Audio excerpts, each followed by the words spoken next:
Welcome to the series of lecture on finite element analysis. In this part, we are going to see the temperature effect in a bar problem. In the previous part, we have discussed the element characteristic equation for a bar problem, and using this element characteristic equation, we have solved some example problems. In the element characteristic equation, the general form will be like this: K matrix multiplied by U matrix equal to F, that is force matrix. K is stiffness matrix, U is displacement matrix, F is the force matrix.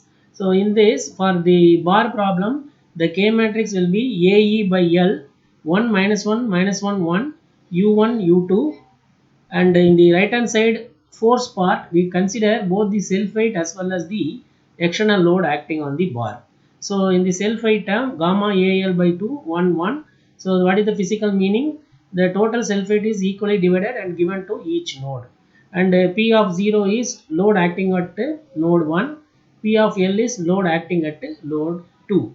Now if you want to solve the problem of a bar which is subjected to a temperature change. Temperature change in a bar induces thermal load. Now, if you want to consider the effect of this temperature change on a structural bar, then how to include this temperature change in the finite element problem? How to incorporate this temperature change in this finite element characteristic equation? Now, when you see the finite element characteristic equation, the K, which is stiffness matrix, is evaluated by the material property and geometrical property, and U is the unknown displacements. In the right hand side we have the force matrix. So the temperature effect can be incorporated only in the right hand side of this element characteristic equation as a load.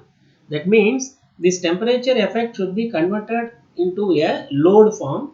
That load going to be considered as a thermal load for this bar problem.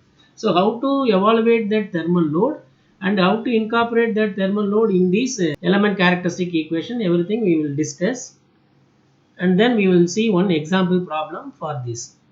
Now when you consider this force matrix in the element characteristic equation, the force matrix will consist of the following component of forces.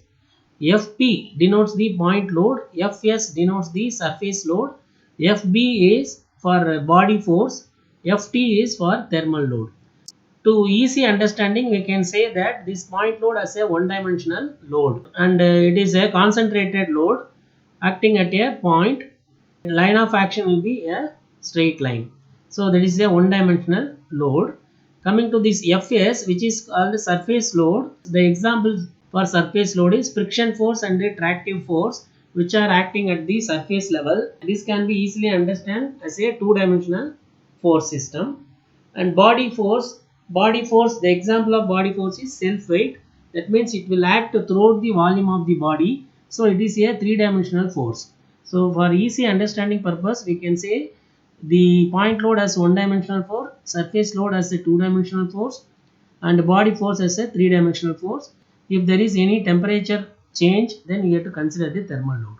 That means in the right hand side of this element characteristic equation, we have a force matrix. This force matrix can accommodate this structural load, point load, surface load, body force, and also we can include the thermal load. When you include this thermal load, we have to correctly evaluate the magnitude as well as the direction of the thermal load. That we will see in the next slide. So how to evaluate the temperature effect in a bar problem? So now consider this bar which is fixed at both ends, right?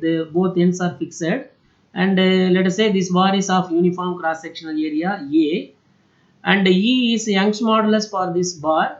A is area of cross section. Alpha is a material property called coefficient of thermal expansion. If you see the unit for this coefficient of thermal expansion, this is mm per degree Celsius. That means it is measured like this. What is the expansion due to the temperature change? The expansion of the bar in terms of mm for 1 mm length for 1 degree Celsius of temperature rise.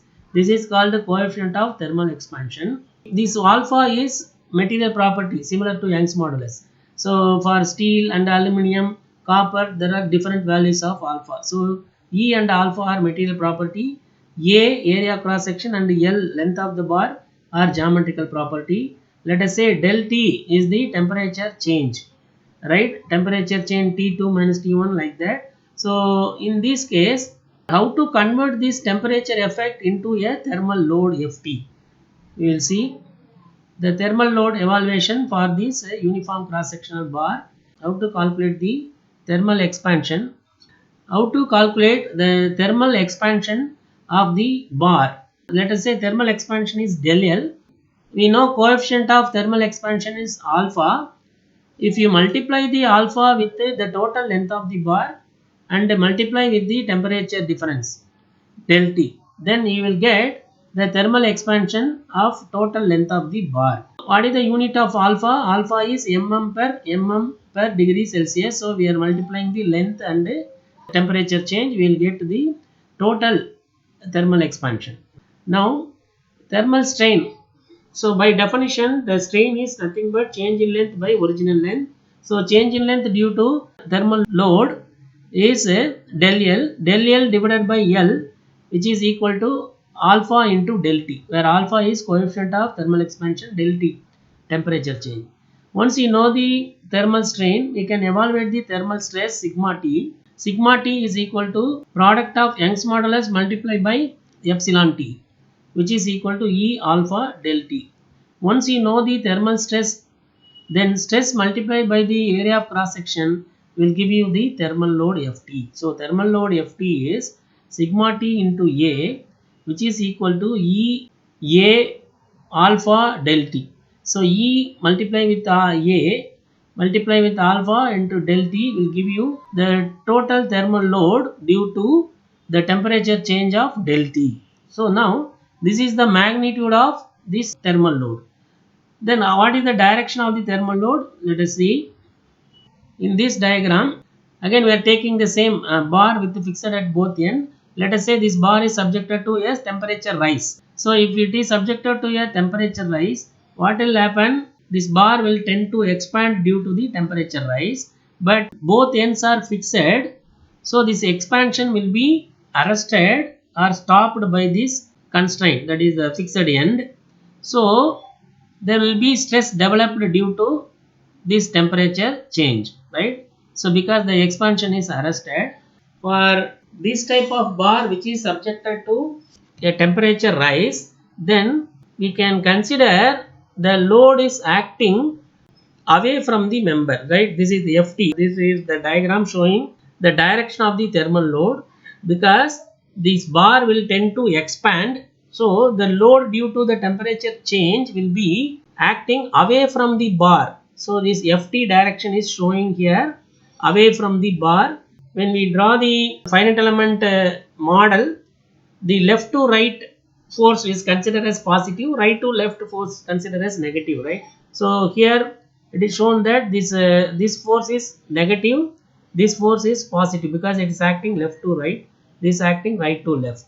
What is the thermal load magnitude? It is E A alpha del T. Direction, if it is temperature rise, the thermal load will act away from the body. If the temperature of the body is decreasing, right, or if there is a temperature fall, then the nature of this thermal load will be opposite to this. It will be acting towards the member, that is like a compressive force. If it is temperature rise, the force will be like a tensile in nature. We have to understand the magnitude and direction of the thermal load, then only we can correctly incorporate this in the finite element model. So what is the magnitude of the thermal load? It is EA alpha del T. What is the direction? That is based on whether it is temperature rise or temperature drop.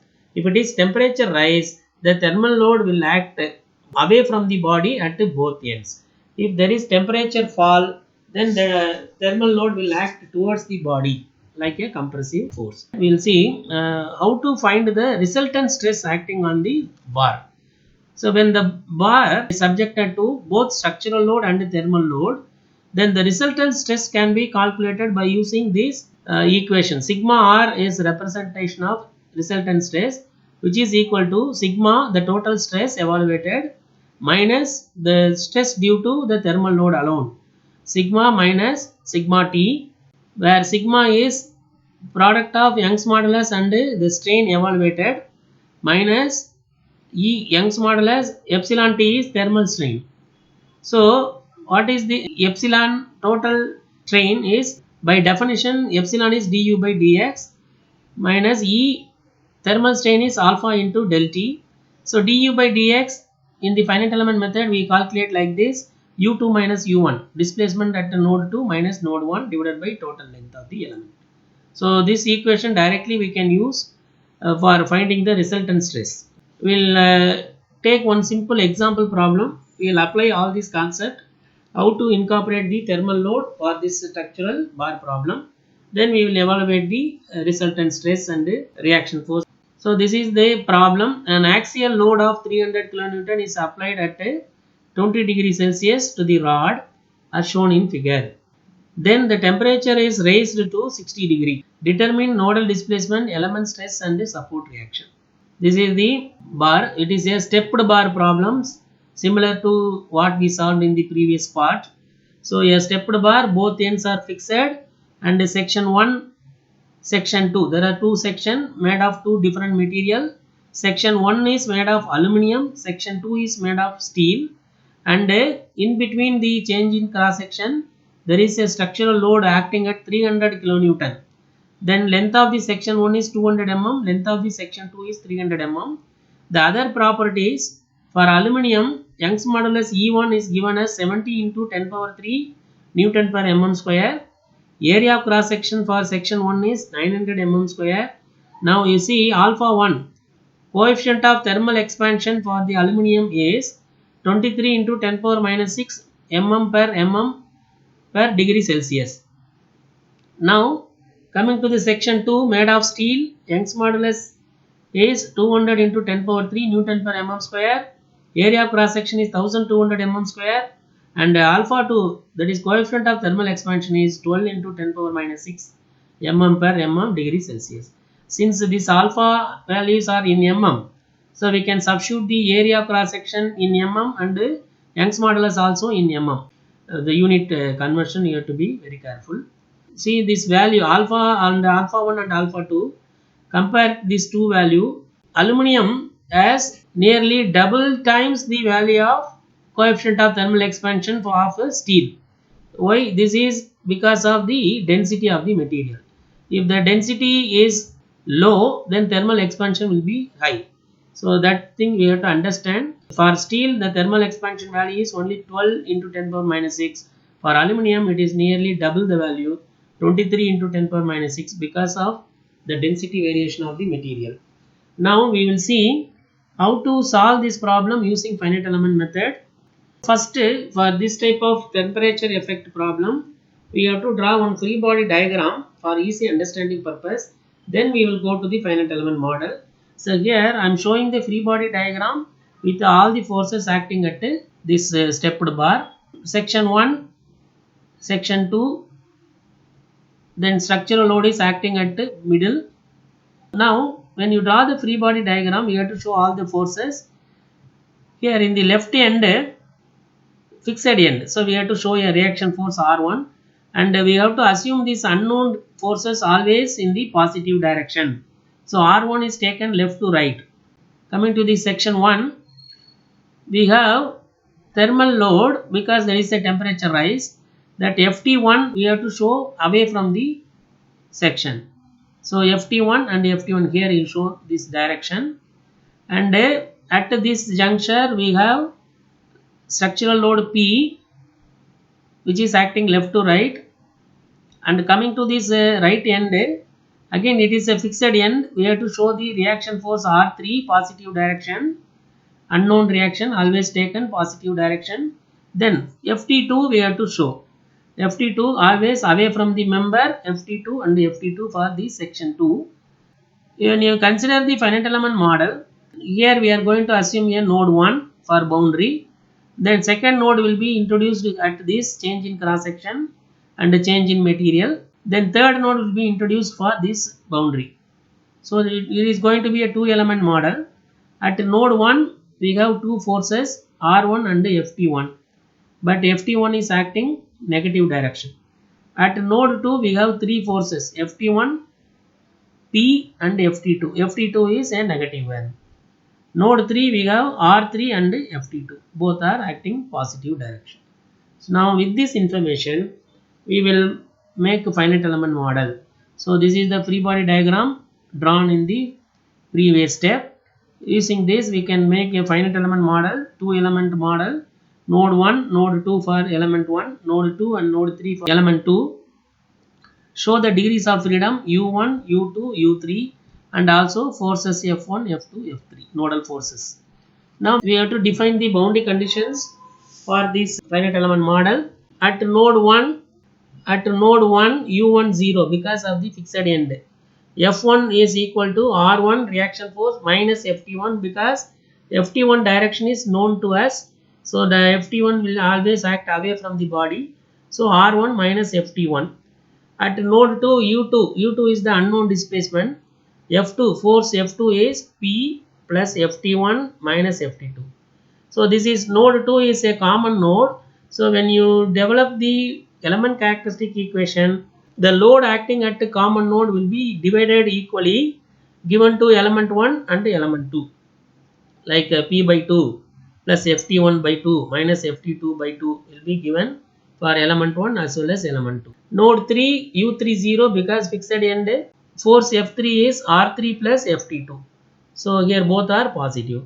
Now we will go to the next step, formulation of element characteristic equation. First we will derive the element characteristic equation for element 1. So before that it is better to find the thermal load Ft1 and Ft2 value. It is very easy to substitute in the element characteristic equation. So Ft1 is E1 alpha 1 A1 del T. E1 Young's modulus for the aluminium, alpha 1 this is the coefficient of thermal expansion for aluminium, and the area of cross section 900 mm square. Temperature change is 60 minus 20 because initially 20 degree and then temperature rises to 60 degree. So del T value is 40. Then substituting all the value we are getting Ft1 value as 57,960 Newton is a huge value. So nearly 58 kilonewton is there because of this temperature change. Now coming to Ft2, E2 A2 alpha 2 del T. E2 Young's modulus of the steel 200 into 10 power 3 Newton per mm square we are substituting. A2 1200 mm square, alpha 2 12 into 10 to the power minus 6 mm per mm degree Celsius, and del T is 40. Here you see the magnitude is around 115 kilonewton, that is 115.2 kilonewton.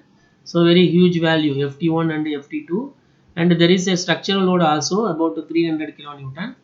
Now after calculating Ft1 Ft2 we will write the element characteristic equation. So this is the first element. Here node 1 we have degree of freedom U1 and force F1. Node 2 we have U2 and F2. You see the Ft1 is acting away from the body, Ft1, and for common node we have Ft2 also.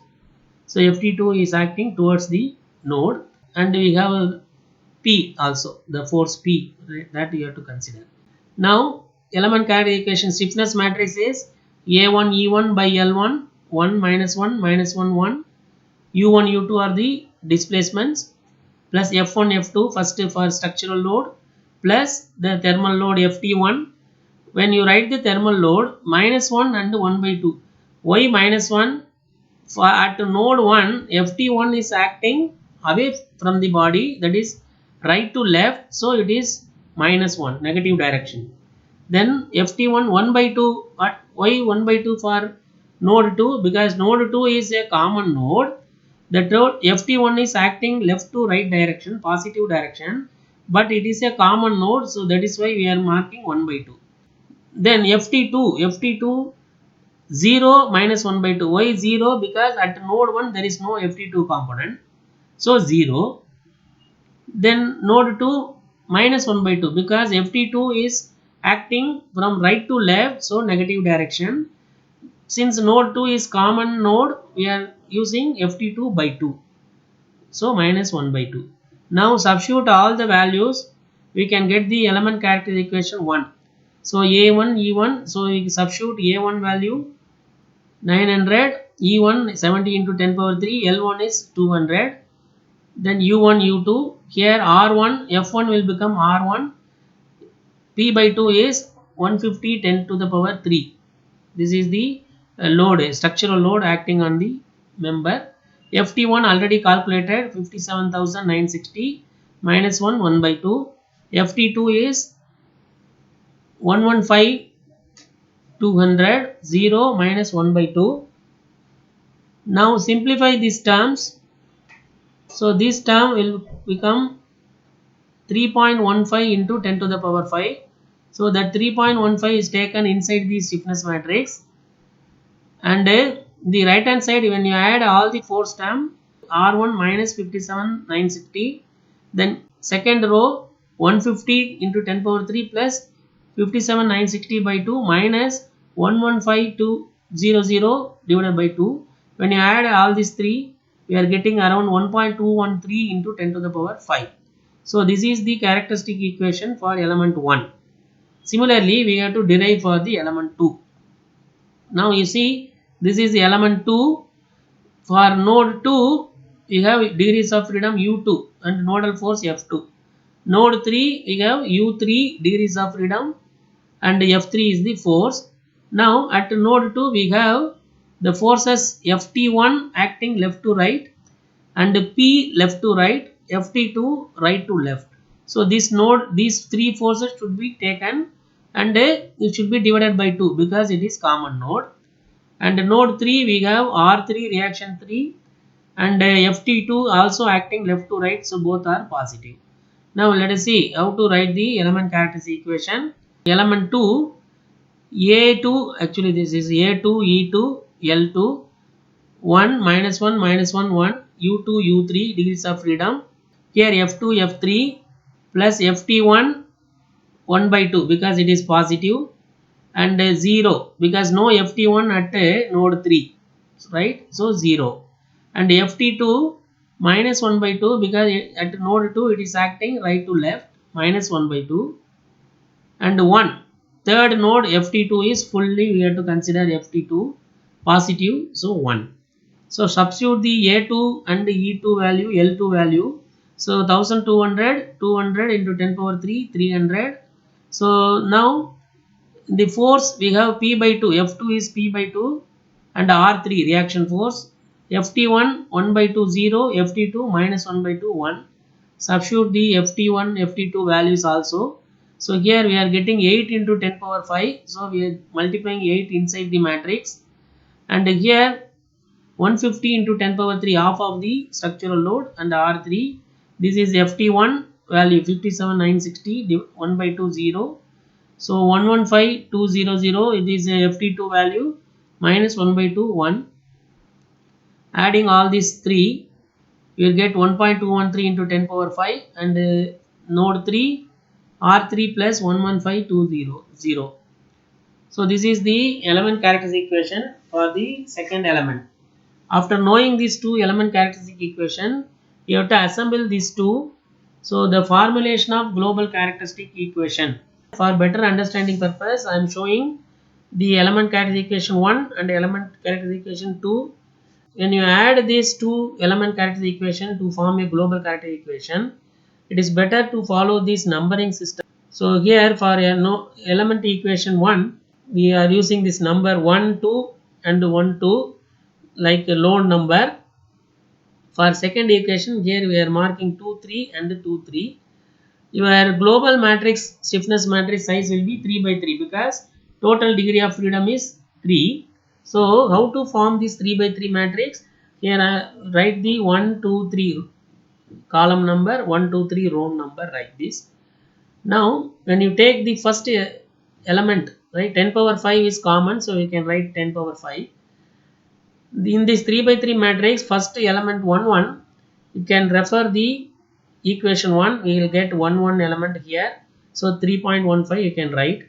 Similarly, for 1, 2 element, we can refer this one minus 3.15, and 1, 3. 1, 3 is no combination. Node 1 and node 3 are not connected. So this is 0, right? Similarly, second row, first element 2, 1, we can refer the equation 1, 2, 1 minus 3.15, and 2, 2, node 2. This is a common node, so we will have 2, 2 element in equation 1 as well as equation 2. You have to add these two values. 2, 2 here, 8, here 2, 2 is 3.15. So adding these two, we are getting 11.15. Then next element of matrix 2, 3, you have to refer the second equation. 2, 3 is minus 8. Then third row 3, 1, 3, 1 is 0 because no 3, 1 combination. Then 3, 2 is refer the second equation minus 8. Then 3, 3, this what 8. Like this you have to assemble the two element characteristic equation. When you add the degrees of freedom u1, u2, u3 we are writing. Similarly, you have to add the right hand side forces also. First node r1 minus 57 690, and the second node you have to add these two forces 1.213 into 10 to the power 5, 1.213 into 10 to the power 5. So you will get 2.426 into 10 to the power 5. Common node forces are added here. Then node 3 r3 plus 115200. So this is the global characteristic equation for this problem. After knowing this global characteristic equation, we have to apply the boundary condition to solve this equation. Okay, so for this problem, what are the boundary condition? Since both ends are fixed, at node 1 we will get u1 equal to 0. Then we can eliminate row 1 and column 1. So for u1, we can eliminate row 1 and column 1. Similarly, node 3, this is node 3. Node 3, u3 is 0. So we can eliminate row 3 and column 3. So what is remaining, you will get only one term, 11.15 into 10 to the power 5. That should be multiplied with u2, which is equal to this term, right? So we can easily evaluate the unknown displacement at node 2. So next step, we are going to solve this 11.15 into 10 to the power 5 u2 is equal to 2.426 into 10 to the power 5, which gives the value of u2 0.218 mm. So this is the displacement at node 2 is 0.218, a positive value. So it is along the direction of the force. We can easily understand this deflection is a correct one. The force is 300 Newton is acting left to right. The corresponding displacement is also positive value. Now after knowing this displacement value, we have to find the element stresses and also we have to evaluate the reaction force. These two are called post processing. First we have to evaluate the resultant stress sigma r. Sigma r is total stress evaluated minus the thermal stress. So sigma 1 is nothing but strain of the first element multiplied by the Young's modulus E1. So strain in the first element is calculated U2 minus U1 divided by length of the element L1. Coming to the thermal stress, E1 multiplied by alpha 1 multiplied by del T. So E1 aluminum Young's modulus is given, aluminum alpha 1 is given, del T is 40 degree, you can substitute. This is the Young's modulus value, substitute the U2 value, U1 value and the L1. So finally we are getting the resultant stress 11.9 Newton per mm square. Now similarly for element 2, the resultant stress will be equal to sigma 2 minus sigma T2, and sigma 2 is E2 Young's modulus multiplied by the strain epsilon 2. Epsilon 2 is for second element U3 minus U2 by L2, and the thermal stress E2 alpha 2 del T. Substituting all this value and simplifying this, we are getting sigma 2r is minus 241.33 Newton per mm square. 1 Newton per mm square is 1 megapascal. So it is minus 241.33 megapascal. So since we are getting a negative sign, it is a compressive stress. That also we can verify. Here for first element we are getting tensile stress. How? In this given structural member, that is bar, the load is acting 300 kN acting in this direction left to right. So section 1 is subjected to tensile, section 2 is subjected to compressive load. So that is why we are getting this is a tensile load and this is the compressive stress for the second section. The load is acting as a compressive load. Then we can evaluate the reaction forces. Since this bar is fixed at both ends, we have two reaction force R1 and R3. So for evaluating this reaction force, you have to consider the global characteristic equation. This one, in the global characteristic equation, if you want to measure R1, we have to consider the first row of the stiffness matrix, multiply with these degrees of freedom U1, U2, U3, which will be equal to R1 minus 57,690. Then if you want to measure the R3, we have to consider the third row 0 minus 88, then multiply with U1, U2, U3 and it will be equal to R3 plus 115200, that thing. So we have to consider these two row. The first row is considered for R1 10 to the power 5 3.15 minus 3.15 0. Here U1 0, U2 is 0.218, U3 0, R1 minus 57906. So reducing this, R1 is equal to minus 10.5 kilonewton. R1 we are getting negative sign. So what is the meaning of this one? The assumed direction is wrong. So the reaction force R1 is acting actually right to left direction.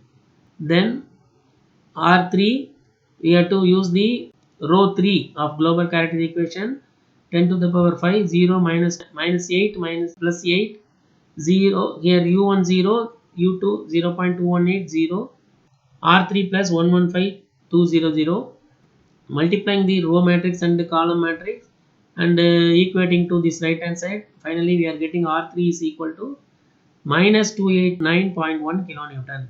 So this is also negative sign, so assumed direction is wrong.